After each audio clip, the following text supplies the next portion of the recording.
So today, the subject of our lecture is the least cost path to a positive energy future. The presenter, Mr. William McClay, founding principal of McClay Architects. Mr. McClay is a fellow of the American Institute of Architects. He is a passionate practitioner, author, speaker, and advocate for a sustainable future. Since his first solar project in 1971, the time when there's just a few of us were around in 1971, Mr. McClay has been at the forefront since then of designing diverse, innovative, sustainable projects and initiatives. His book, The New Net Zero, recognized as a leading in-depth resource on net zero building design and construction. It offers a renewable vision for the planet with concrete, not the material, strategies. His work demonstrates that net zero sustainable practices can be feasible, affordable, beautiful, and profitable at every scale.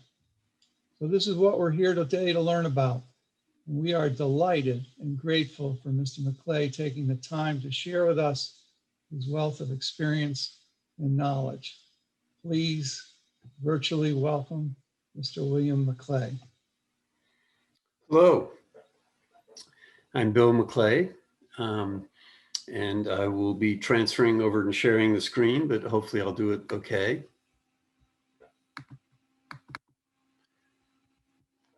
So, good afternoon. It is an honor and a privilege to explore together paths to an ecological future today. A future beyond social and income inequity, COVID, and irreparable climate disruption. I am hopeful that we will leave today with more hope, passion, and accelerated action to a vibrant and thriving future for all. So that's what we're going to talk about. Learning objectives, I don't know if that was supposed to be a part, but it's learn an energy and financial assessment methodology for a least cost net zero energy success, design for a thriving planet with carbon drawdown, investigate systems and paradigm shifts for accelerating positive change, and practices and action steps for success. So our path, 1972, I was building a solar building and somebody stopped by and said they were going to go to Machu Picchu on a motorcycle. And that sounded like a pretty good idea to me. We got a ways and discovered there was no road from Panama to Colombia. We still got to Machu Picchu. And when I got there and when you arrive there, this is the view that you see. You look down on this village, town, center that is, to me, the most amazing place I've ever been in my life. And you see a green in the middle that's sort of flat. That's like the New England town green, that's the center of their community. Around that are sacred, administrative, and residential buildings. But then around lower than that, and actually higher, you'll see terracing, some of which are like 3 feet wide and 6 or 8 foot drops. And that terracing went all the way down to a river like 1,500 feet below. And the river Urubamba circles around 3 sides of Machu Picchu with mountains that are just extraordinary mountains around it. So, you know, when I was there, I said, gee, this seems like I'd rather live here than back home in my suburban, lifestyle of shopping malls and roads and whatever. And then I said, this doesn't seem like they used fossil fuels very much here. So it didn't take too much to put together that, in fact, renewable energy and net zero is how human beings have lived for 99.99% of their existence on the planet. Obviously, we're not going to, we're not going to go back to those days, but I think there is something we can learn about renewable energy, communities, and a thriving planet. And this is really what has created my passion over my entire career. So After a year of a 3.5-year program at the University of Pennsylvania, myself and two friends said, we're going to go and build a solar community, because, you know, building a solar house is, we've got to do a bigger scale than that. So we looked at a small community, which now would be called co-housing, but co-housing didn't exist then. Trusses that are 100 feet long and 35 feet tall, and then people could design and build their own space inside that context. So from there, we did do, I did do single family homes. This is an affordable housing project late 80s. And this is double wall insulation, heat recovery, ventilation, a lot of the things that we're doing today, and it still is performing excellently in terms of energy. It's in the heart of a downtown, and it's a real contribution with mixed use retail and apartments. This, fast forward to, you know, 2 or 3 years ago, Lebanon, New Hampshire, a trace called Tracy Street 29 unit apartment building, looking for net zero energy certification from ILFI, Passive House, and in fact, it got a Passive House award. But some of the other projects we worked on was an interiors project for 7th generation, 4 stories, looking very much at healthy building materials because it was a tenant fit up project. Or Coastal Maine Botanical Gardens, a LEED, platinum, and also ILFI certified, out in nature, connecting to nature. At UVM, the Aiken School, or the Rubenstein School of Natural Resources. And this is a living system. One of John Todd and his students were the ones who created that, which actually treats human effluent through biological treatment, including coming out through this final part before it goes back into the city system. NRG Systems, 75,000 square foot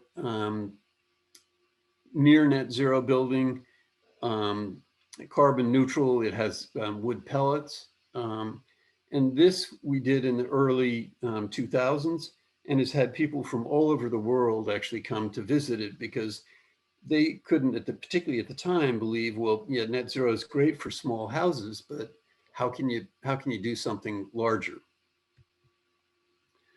And that's sort of the abbreviated version of the work. This is the book that we ended up writing on net zero, because we realized that we had learned a lot and wanted to share that with others so that it became more accessible. So, you know, we found out that we thought that, you know, that it was important, and the environmental impacts and doing net zero, but not everybody fully shared that. And even people who didn't want to do something that was stupid around money. So we've been looking at financial analysis. I'm not going to go into the technical components of net zero, but, you know, basically it's energy conservation to energy use intensity, a specific number, using then high efficiency heat pumps, and then powering with renewables. The basic formula is pretty simple. The execution's a little more complicated. This is a project, the Putney Field House at Putney School in Southern Vermont. We went to an interview, and they said that they wanted a building that was going to be no more than $3 million and to be the best environmental field house in the United States. And we said, well, I don't think we can do that. What we can do is design the building starting at a level that's as good as your competitors, but does not have all of the environmental features and is not net zero. And then at the bottom, basically doing a net zero healthy building. And in the middle, we looked at wood, and we looked at actually a bunch of other options. And we said, what we'll do is throughout the design process, or throughout schematic design and design development, and from the first day we were hired, we will actually do the energy calculations look at the additional cost of improvements to get to be a net zero ready building. And then you can decide. You can even change your name, change your what you want during design development. So that worked well. Then single family homes, we went to a modular housing company and said, would you sell us today a just code compliant regular building that you normally do? And would you send us a net zero building today? 1,600 square feet. The additional construction costs for net zero were $16 a square foot, and the solar costs were $14 a square foot. So not a huge amount. So then we developed an energy financial analysis methodology. I'm going to go through it in detail here and then show you examples of other projects. So this will be a lot of slides. I'll go fairly quickly. So the financial analysis is, no major rocket science. It's doing energy consumption, energy modeling, figuring out the increased capital costs for the efficiency measures, the increased capital costs for the solar measures, and then we assumed that these were all financed. The outcomes basically are capital and operating costs and cash flow. So simply put, the financial analysis, here's the code compliant building, here's the net zero ready building, and it's actually 67% energy savings over the code. So it's pretty significant. In terms of doing that, we first looked at different building components, so the envelope. Then we looked at mechanical systems, and then we looked at the solar. And so then we went through for the code single family, all of the air infiltration, all of the major assumptions. We went through for the net zero ready, the same thing. And then we looked at the added cost, and which was, and then we looked at the total added cost per square foot. So with solar, it was 26,000, or the cost of solar was 23,000. The cost of the net zero ready was 26,000. The total cost is around almost 50 grand, 30 bucks a square foot. We are doing this less expensively now. And so now the interest, the financial analysis, we look at interest rates, the loan duration, the fuel escalation rate. So if it's a single family home, we'd use the mortgage interest rate and loan duration. If it's business loan, then it'd be shorter and higher. So if you compare these, you look at first the cost, 50 grand additional, and then the interest costs on the net zero ready improvements and the net zero improvements are another $36,000. The code compliant, however, is $145,000 of operating costs that the other doesn't have. That's 60,000 cumulative savings, and at the time it was 70,000 with the federal tax credit. But for me, what's most exciting is not that, it saved that money. It's the fact that it was cash flow positive from day one. So on the line below net zero is the cumulative energy for net zero, and the code is up above, and the savings of 60 grand are from the, in between. So that ends up with the free solar. But this isn't just for middle class or upper class people. This is a project that Efficiency Vermont and Pil Maharam architects were involved in for a mobile home. Not quite as good in terms of the quickness of payback, but it is 8 years and it's breaking even and then cash flow positive. So this is the same building I mentioned before. It basically saved $600,000 over the 20-year life of the affordable housing company. And then after that, the solar is free. Again, you see the code compliant, and then the net zero is less expensive. And it did receive the Passive House Source Zero Award in 2020. State of Vermont, 65,000 square foot building. They were not specifically interested in energy conservation other than, normal code compliance. We got partway through the building design and said, it looks to us that it might be a prudent investment to make it net zero. So we said, for free, we'll do the analysis and look at that. And what that ended up being, over 20 years, it's a savings of $1 million to the taxpayers of Vermont. It allows the state to recoup money, but also taxpayers' money to be less, or taxes to be less. And it was only $6 a square foot of increased in construction costs. So this again is just showing in a bar chart the same basic savings and breakdowns. This is a project where we consulted with an A&E firm in the Boston area on the Lincoln School. And we were asked to look at net zero. So when you look at the bar graphs on the right, you'll see code. There was a thing we did called Code Plus and then Net Zero Ready. So in contrast to what we'd seen before, each of these costs went up. The reason being that electricity was relatively expensive and gas, natural gas, is practically free. So we said, "Ooh, this is not looking so good."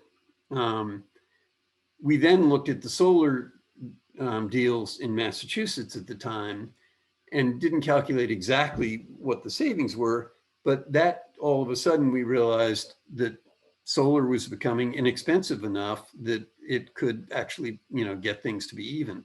So why was this important? The town of Lincoln had has a lot of environmentalists, but the environmentalists actually thought that they weren't taking a high enough standard, that this school had to be net zero or they were going to vote it down.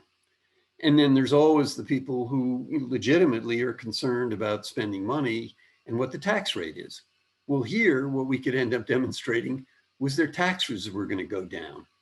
So that didn't necessarily get the votes of the most negative people, but the people who were more in between said, "Oh, well, I always thought it was more expensive. If this is coming out about the same, why wouldn't we do that?" So a bond vote that had gone down twice was voted in by 70%, which is a very high amount.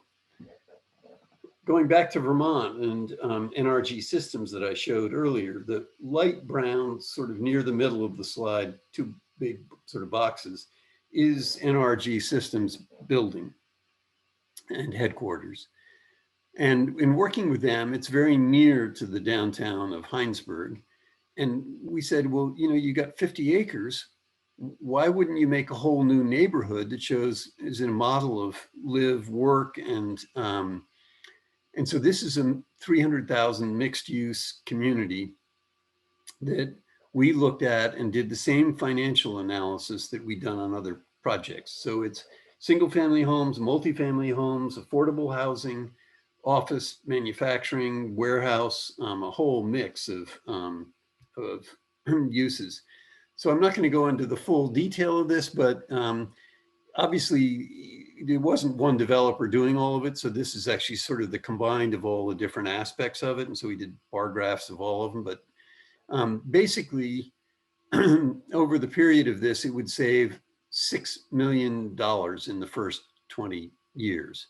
And that was with much more conservative commercial financing rates. So, what that meant was even the commercial was pretty close to break even. So if somebody was interested and saying, "I do it if it's not too expensive," this actually begins to overcome that. And this, the PV was actually on this site for this whole 300,000 square feet. So the purple is ground mounted in a couple of different places. The green is on top of roofs. I'm sorry, the green is solar carports and the red is roof mounted. So recently we've been hired for the town of Dorset to design a net zero town office. And we've been doing the same kind of financial analysis. What here's now happening is the code in Vermont is actually getting too good, and the code everywhere. I mean, I'm joking. It's the higher it is, the better it is, the better we all are. But it means that comparing code compliant to our net zero ready standards is, it ends up that the net zero ready costs more money. So in some cases, you know, we're lowering insulation values. However, we still think the net zero ready option is incredibly beneficial from a resilient perspective. And so we still advocate that, but there are clients, you know, who that's not going to work for. And then we say, yeah, but the good news is net zero makes it all work. And so that's basically what you're seeing in this. Again, what you're seeing is the bar graphs being code compliant, net zero ready, gets more expensive when you add the extra cost and interest, and then the net zero then actually goes down. And so that's what we're finding is where the world is today. So I think, you know, this is an audience that I think is reasonably understanding of carbon impacts and the embodied carbon impacts, namely the materials that go into the carbon that is consumed by the materials in the building. So that's wood, steel, all have carbon impacts. So what has become very clear is on day one, when we build a building or renovate a building, we end up in carbon debt. The whole carbon impact of the materials happens immediately. And then the energy savings happen over a long time. So in this diagram, you see that the building operations are, I mean, I think most of us have been focused on building energy consumption is about 40% of the total consumed in our country. And 11% of that is actually going into the embodied energy and materials. So that's a pretty significant chunk.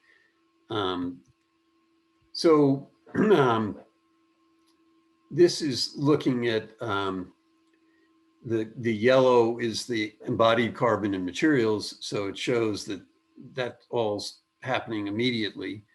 And then the operating carbon is happening, gaining over time, but it's about 2050 that, you know, the two are even about equal. So our whole assumptions about the path to a positive carbon future have really been blown up or gone away. Everybody knew there was embodied energy. It just is now being much more quantified. So this is, we've designed a home that we call the Vermont Healthy Home, going back 20, 25 years, which has been to our sort of net zero ready and net zero standards. And we said, well, why don't we upgrade that and look at also the carbon and the materials at the same time? So it's a 2,500 square foot. We use Tally as the software for cradle to gate analysis. We looked at global warming potential, and we also looked at trying to use relatively widely available products. So these are our standards, conservation standards, R60 roof, R5 windows, R40 walls, and R20 below grade. The code compliant is R38 fiberglass, R30 2x6 walls, and 2 inches of, which is 2x6s and 2 inches of polyiso, XPS in the basement and foundation walls, and concrete in the code still uses fly ash, which helps. And but in the slab, not. And that's the slab, it's hard to finish. So there are issues with using that. So this then looks at the cumulative operational carbon. So highest is the code, the net zero ready drops down, and net zero is obviously zero all the way along. And what you see is that with the red lines, that the code has the red line, which is the highest amount of carbon, and the net zero is down again at zero, and the net zero ready is very close to it. So what does that mean? So this is comparing the code compliant to our carbon storing building. And so you see on the graph, carbon storing at the bottom and carbon emitting at the top. So some things that are interesting is in both examples, the wood is about the same. But then we look at the insulation, which is positive carbon on and one, and it's a huge amount of what's typical in fiberglass and foam insulations. So that's where the most carbon difference is. The concrete is actually then still left as a pretty carbon emitting, or a very carbon emitting material, which there is not a real great solution for it yet. There's things that can improve it. So what does that mean when you look at where these two are? The code compliant is well into the carbon emitting, and the carbon storing for this house, which can be built with conventional materials, is carbon storing. So I think that's where we need to look at. And in terms of health and productivity, I think everybody knows that in health and other areas, there are a lot of benefits. So students achieve higher test scores, they learn faster, workers' productivity increases in net zero and high environmental buildings, mental function and memory improves. Retail sales is documented as being 15 to 40% greater in daylit buildings. Hospital stays, and this I think is huge, are 8.5% shorter in rooms that have a window and look out on some green vegetation. And think of what that translates into in terms of money globally that's spent on health. I mean, if you could get 8.5% reduction in the time that people are in hospitals, it would save hospitals, insurance companies, and obviously us as users of those services. So, we've started to say, well, let's look at a net zero planet. We've got fossil fuel impact costs and health costs and flooding, drought, all kinds of things, as opposed to if we finance things, we could do net zero buildings, additional costs, transportation, infrastructure. And my guess is that the planet would be cash flow positive going to a renewable planet. So, why isn't this just all of a sudden happening? What I've stumbled on, I think, is Albert Einstein saying, we cannot solve our problems with the same thinking we used when we created them. That's sometimes what we're doing when we look at new technology. And I think what he's pointing out is we really need to change our way of thinking. We need to think of our paradigms. It's not just like a tweak here and a tweak there. It's really a transformational process. So let's look at the brain for a minute. So most of us live and focus on, obviously, the human brain.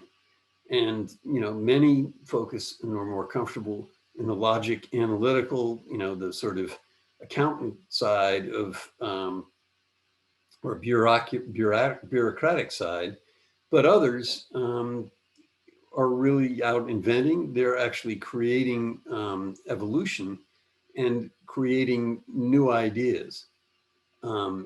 But any car salesman will tell you that people don't buy cars on logic or necessarily totally on creativity. They buy on emotions, and then they back it up with logic and the features that it has.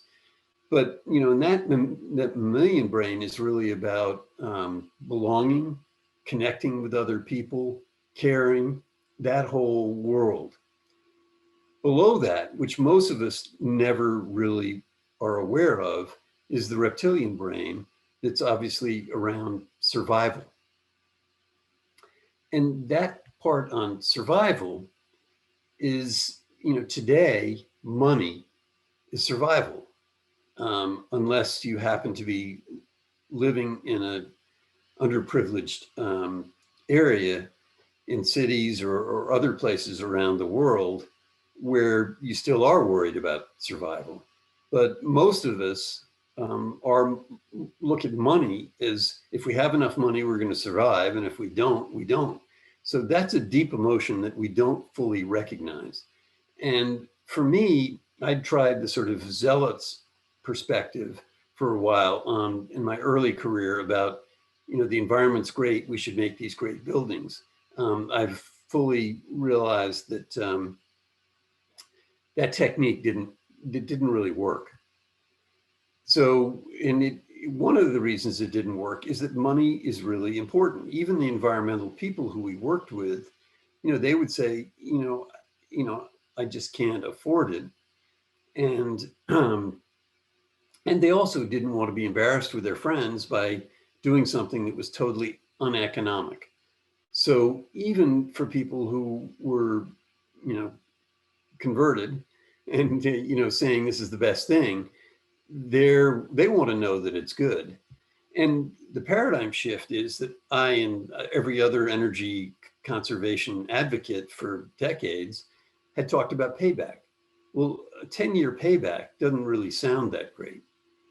But if you say it's going to be cash flow positive from day one, you're going to be spending less money, then we can say you can't afford not to do net zero.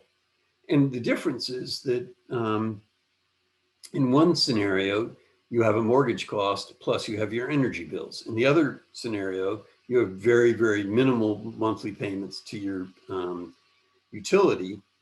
And it's all paid in finance costs, or, I mean, obviously you can pay for it with cash, but it is cash flow positive. And that's how, you know, theoretically businesses work and how we do it, but we are just so used to a different way. As architects and people, we're changing things. And we are impacting, when we build every building, we are impacting everything around that. And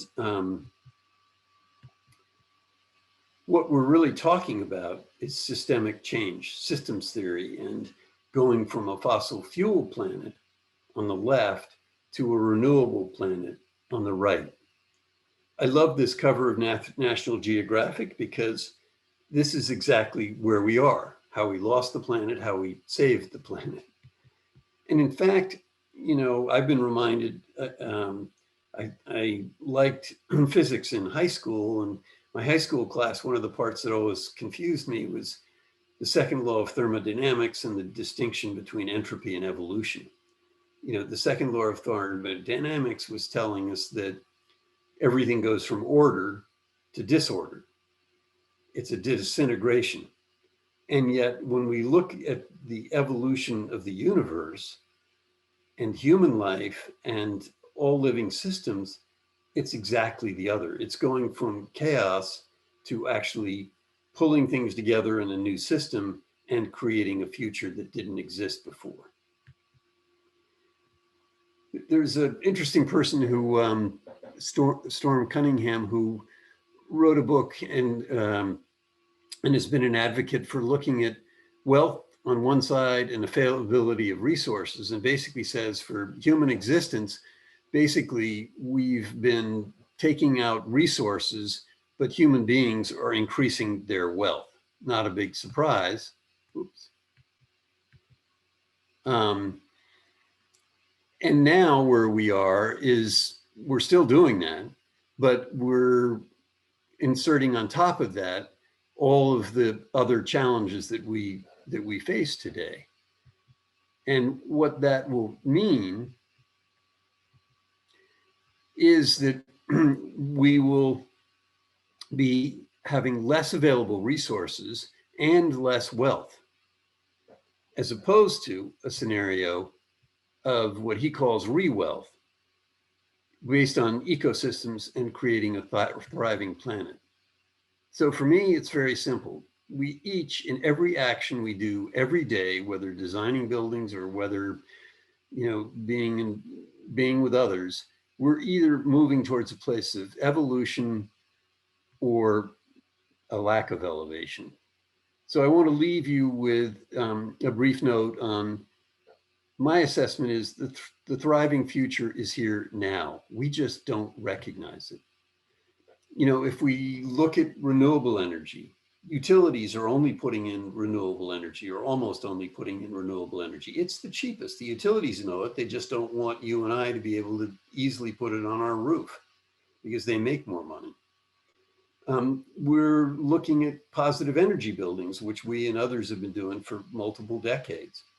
And then today, we were talking about carbon storing buildings, which is just on its infancy, but will evolve, I think, very quickly. If there's one film I could recommend, it's Kiss the Ground.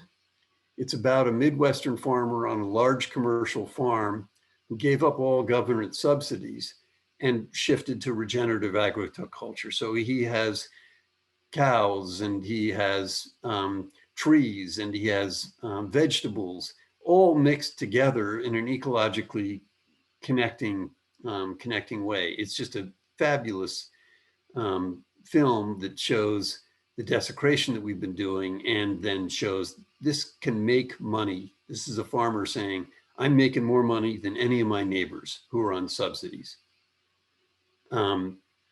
And lastly, I think it's, looking at wealth from a different perspective. It's shifting wealth into equity, sharing resources, but making things that are both financially viable and a thriving planet. That's here today. And this is our contact information, and I'm here for any questions that anybody has.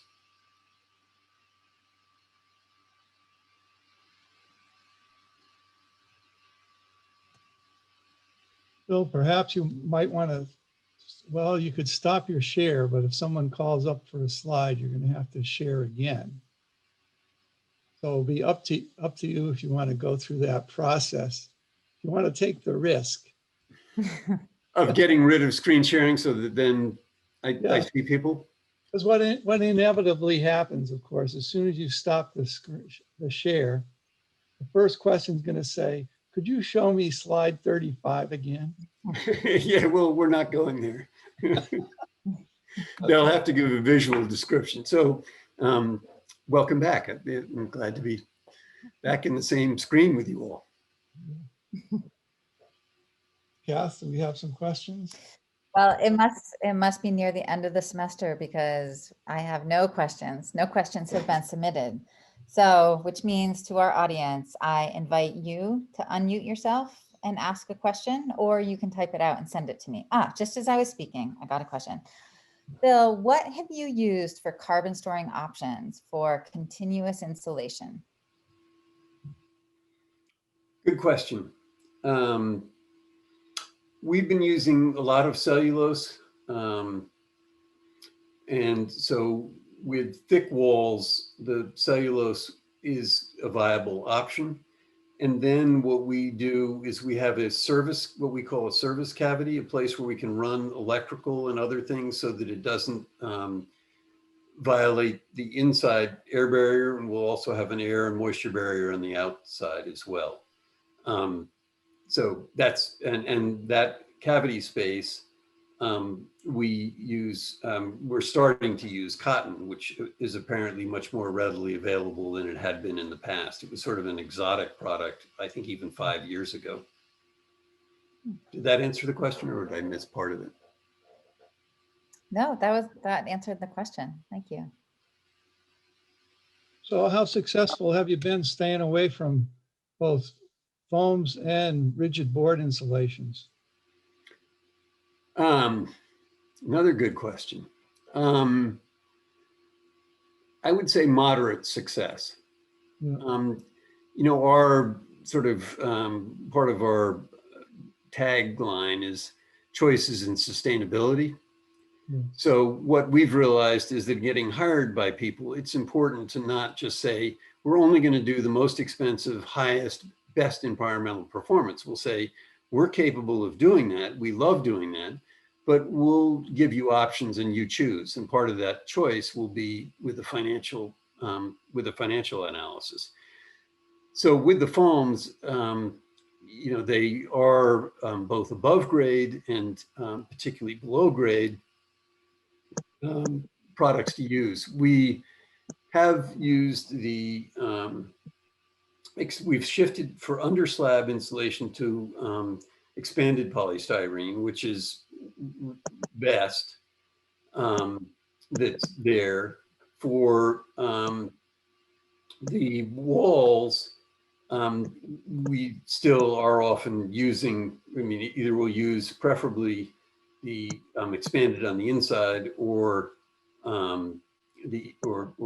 sometimes extruded on the outside, but we've pretty much gotten rid of extruded. We sometimes will use urethane above grade or polyiso, not urethane. Urethane, although there are improvements in urethane, all of those are definitely negative. So that's, but there are cost consequences. There are, individuals are more focused on different pieces of how do they do a good job. And, rather than arguing and fighting, at least, we will push back and we'll always give our honest opinion and recommendation. But, we aren't in the habit of just saying we won't do that. I don't know whether that's a good thing or a bad thing, but we rationalize it by saying, it gets us in the door, we're doing 90% better. And, even though we need to solve everything tomorrow, it's not going to be fully solved literally tomorrow. So that's our rationalization, but I'm not sure it's a great answer, but it's the truth.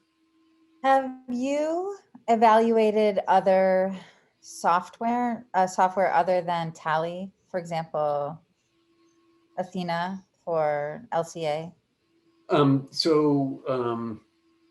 In my office, all the energy work that we do and financial analysis is done by our research director, Laura Bailey, who I'm not a real good numbers guy. She has really stayed on top of all of that and has done all of the sort of financial analysis that we do. Also, we've worked with Andy Shapiro in that sort of system as well for decades. What was your question though now? Sorry, I forgot.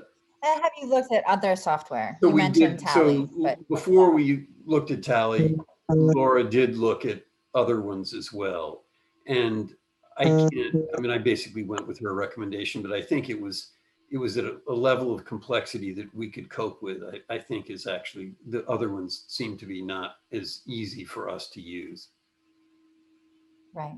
But I wouldn't say that that's necessarily the absolute best.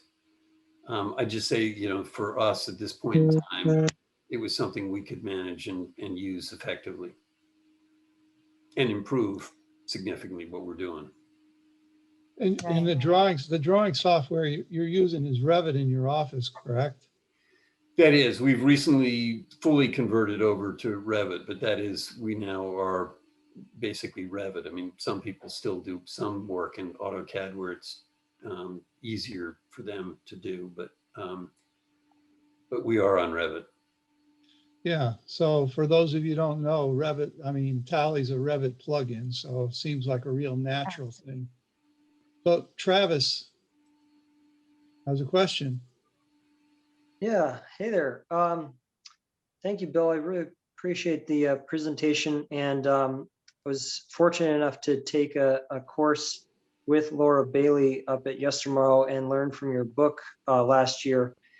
And I've been, since then, I've been inspired, help start a company that is called Build with Nature. We're focusing on the carbon sequestering in buildings and the use of densely packed straw into prefabricated modular building panels. And we're working in partnership with Eco Cocoon. I don't know if you've seen them, but we're trying to represent them to the states and also, steer this towards manufacturing of straw building panels as a prefabricated building system Yeah. in the United States. And so I'm curious if you have potential projects that could be done at scale that with people that'd be interested in that sort of thing as a way to really bring attention to the potential of using a highly sequestering and cost-effective method that is available now. We are shipping these from Europe currently, but it's a very cost-competitive situation for for a high-performance building standard. Great. I was supposed to end my talk saying, you all are the future. And, and it's wonderful to see your generation taking up the challenge. I am familiar with straw construction. Yes Tomorrow has done some of that. New Frameworks up here, I'm sure well, has done a lot of work on that. You could send me your, information, just Bill at Maclay Architects, and I'd love to see it. We have not done a straw project at this point, but certainly we want to be, leading the way in terms of going to more natural materials. I mean, the whole carbon issue is huge and it's real. So it's, one of those things that I think we should start re-looking at that we looked at, 10 years ago, which is like ancient history or whatever. So we've got another question. Do you think developing countries are capable of adopting net zero living anytime soon? Well, most of them have already done that. I guess I'm being a little flippant, but their energy consumption per capita is nothing compared to ours. It's obviously where there should be a little more equity on the planet. I think that they have, it has made huge differences where they've used solar, and also at small scales. But I think that is a challenge. There is, at least a great amount of work still being done, and a lot of architects and builders who are going back to mud, straw, and all different kinds of at least less or to carbon storing materials as opposed to carbon. So they've already, in many, obviously the big buildings in big cities are the same problems that we've got here, but for significant portions, there actually are traditions that, that they're returning to and in many cases never gave up on. That being said, I don't know the full path, to that. I think, yeah, so I guess that's my answer. So Bill, one thing All right, let me just ask one here, Kath. I am interested in what's the discussion in your company, in your shop with people like Laura about the switchover where we are now heating, or it's now becoming a move to heat with refrigerants, to use electricity as we move away from fossil fuels. And so what the discussion might be, I see Laura's not here. And so if she was, I'd ask her. She's on vacation, but so, with the concern as we move to all electrical and heating with refrigerants, what is there a problem shift going on here?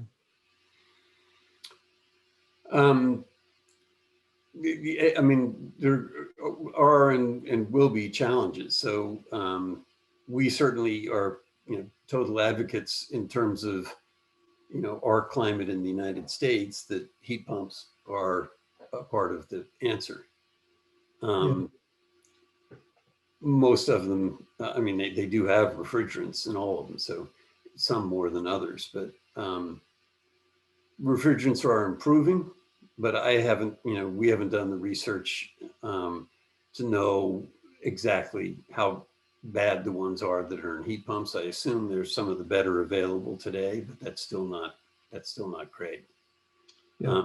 So, I mean, I think there are places we're going to need to whittle away at. I don't, at this point, foresee any other, you know, total changes that can happen, but I'm not a mechanical engineer or whatever. Okay, thanks. So Bill, you mentioned R20 below grade, R40 walls above grade, and R60 roofs. How did you land on these values? And is it R20 below slab as well? I'll take the below slab first, because that's quite complicated. I think as many people knew,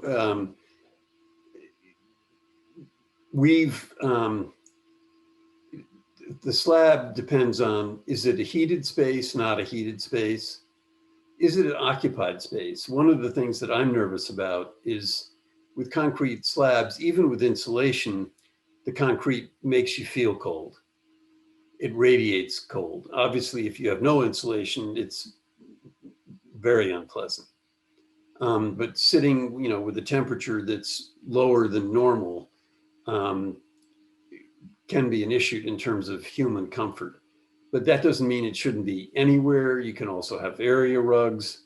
So, I mean, I think that's one consideration. So, like, if we're doing office space, I mean, we just had this conversation a week ago in our office, like, what should our standard be today? And actually, we talked to Andy Shapiro to get some of his input. And, you know, we're sometimes going more to going even higher around the perimeter and less in the middle. And if it's like in a, we did a dining hall, for instance, where, you know, people don't sit there for hours. So I don't know that I have the full answer to that question. That's something that we've talked about for 20 years. In terms of when we started the R20, 40, 60, whatever, one of the houses that we did was in the 80s. There was a whole movement in Canada for super insulated buildings where they do ranch houses with 12-inch thick walls with fiberglass. I guess it was actually only maybe 12 inches, not 2 feet of insulation in the ceiling. But these houses were heated in Canada and Saskatchewan in very cold winters with a little electric baseboard heat. So we did a house which was wood framed, a passive, actually it was a hybrid solar house that had a rock bin. It was also sort of a double envelope house. The water would, I mean, the air would move around. And that had 2 foot thick fiberglass in the roof and a foot in the walls. But after that, the next one really is, I believe, well, actually the Hardwick Affordable Housing Project, it was double 2x6 walls. So that was getting close to that standard. But I built the current house that I'm sitting in right now 25 years ago. And that's when we'd started to say our new standard, and we were selling house plans, was R20, R40, R5 windows. When we first started, we didn't have, we had blower door testing. So my house was blower door test, but I actually don't have the number in front of me, but it's definitely not as good as what we're doing now. I mean, we consistently, I mean, I think the biggest bang for the buck is in air removing or lowering air infiltration. And we typically get down well below what passive house standards are, even on, you know, 70,000 square foot buildings. and all buildings that we do. And, I think some of them have been down at a third of passive house standards. But we did not, we did blower door testing, but not to the level of passive house starting 25 years ago. And that's been our recommended level ever since in our office. And now, if there's really are major budget concerns, we'll obviously put the money in air sealing, and we may insulate somewhat lower, but we are, definitely concerned about condensation in walls and mold and mildew and moisture problems. So it's an ongoing discussion in our office, exactly, what we're okay with and what we're not okay with. And, but we've stayed pretty consistent with double walls that are like 10-inch walls with cellulose are okay. And then other than that, if it's not as thick as that, then it could be cotton, bats, and it could be, I think, the fiberboard. I should know the right name, but the fiberboard that's coming from Europe now as an exterior sheathing and insulation is something I'm confident that we'll be doing soon. At least our experience is it still is expensive, but I'm probably a year behind the times, and Travis could probably tell us better than I can. All right, here's another. If we really wanted to accelerate becoming net zero as a society, wouldn't it make more sense to move the majority of humanity to a place that requires less building materials instead of trying to rationalize living in less hospitable environments that require large amounts of insulation? Well, I think there's several parts to that, but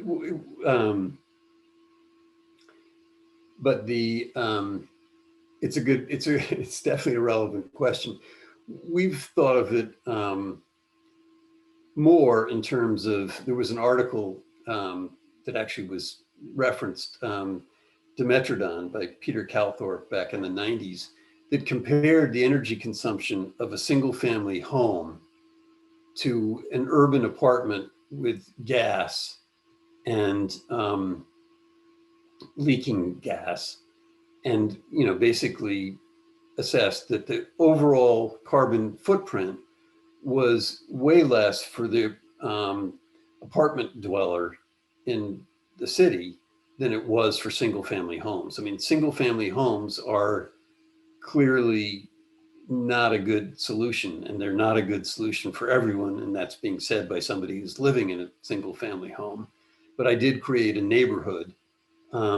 We developed a neighborhood around us with a shared barn structure and shared structure. So I think we should be looking at denser communities everywhere in the country that can actually have a much more vibrant community life, be healthier, ultimately better in COVID. I think, so I think we need to be rethinking that. In terms of everybody moving south, I think if you're really looking at a net zero world, I think, there's agricultural potential in Vermont, there's trees, some people definitely make sense. And if you start to do more energy conserving buildings, I think the penalty is not as bad, but probably, the cities in Vermont should be smaller, which they are, than the cities, in more southern climates. I guess the other question is, with global warming overall trending, are we going to be in a better climate where we're building today? And, are we going to need the higher insulation levels? But I think we are for cooling, if not for heating. So, I think that my lesson is the buildings that we're doing as net zero, one of the greatest benefits is that they're resilient. They will exist in all of these, they have windows that open. So I think that's I think the more significant aspect of it, but it's a good question. I actually hadn't particularly thought about, whether I should be moving down south or not. It wasn't my immediate inkling. I think that you touched on it there, that while the question was directed at heating, is we have to be really careful that what we think about as we sit here finishing up with a New England winter is that what we might be trading for is what Bill just spoke about with increased climate change and the requirement for cooling, but also that our expectations as occupants is to have cooling in our buildings, all right or wrong. And we've seen the change in New England. We've seen the change in the number of houses that start off right from the beginning with cooling systems. It's not the days when we're adding window units to things that were built in the 60s. Right. So I think you have to look at the total energy consumption of the building to maintain occupant comfort in what is a relatively narrow window of where we are as human beings. For those And we need to think in systems perspective. I mean, it's if we have good systems, integrated systems of transportation, housing, agriculture, work, then it's a very different scenario. And so I think that the one of the next steps is really for all of us to be implementing, you know, a better pattern of development that's not the suburban pattern, which is the most wasteful, consumative, and, you know, probably pattern that's been in history.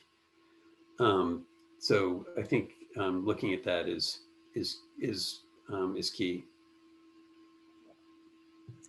I have a question here about windows. What about dual glazed versus triple glazed windows? Easy. Never put in a window without being triple glazed in Massachusetts or Vermont. You know, and I'll tell you a good story connected to that. You know, so we still design single family homes, and particularly in COVID, it has, you know, been a essential piece of us staying in business.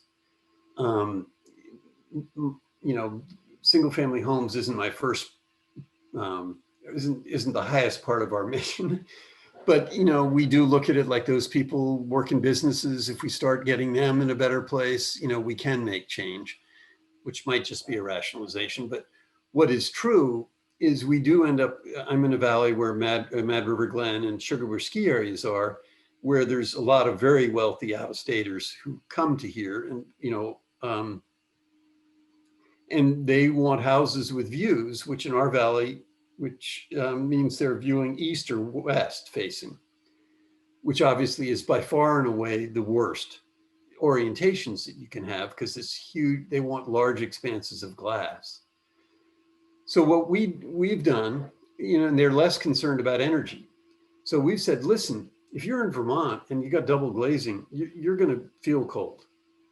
And one of the amazing benefits of triple glazing is you feel warm. My wife is from Southern California, and one of my promises in our marriage is that she'll stay warm. And so we have relatively large areas of glass that you can sit 2 feet away from in the 0-degree weather, and it's totally fine. You know, how many Vermont homes with double glazing can you say the same about, or Massachusetts homes? So that's part of my lesson of how do we speak to people who have different opinions environmentally than I do, and I think probably everybody on this webinar. And that's by saying we sell to them insulation by saying you're going to be more comfortable. The windows are going to make you more comfortable. You are going to have a house in Vermont that will never freeze, even if the electricity went out, because everybody, rich and poor, is worried about freezing pipes. And, you know, or paying people to monitor their house 24/7. You know, I think it's like 25% of the population has asthma. And, you know, so we have promoted heat recovery ventilation as a health measure, which it is. I mean, Vermont buildings without HRVs or ERVs are toxic. You know, like the Vermont farmhouse, people say, I don't have to worry about it, I got a farmhouse. And I said, yeah, here's the deal with a farmhouse. Hot air rises, sucks air out of your basement, which usually has streams in it part of the year, has mold and mildew, takes it up through your roof and goes out the roof. So you're basically in a mold factory. So, you know, we promote those parts which are universal to anybody. I mean, literally, we've had, you know, people with, yeah, whatever. I mean, so we tried to look at it like from what other people care about and put it in their terms, not in you're saving the planet, which is, you know, what I do think about a lot of the time or hope about or something.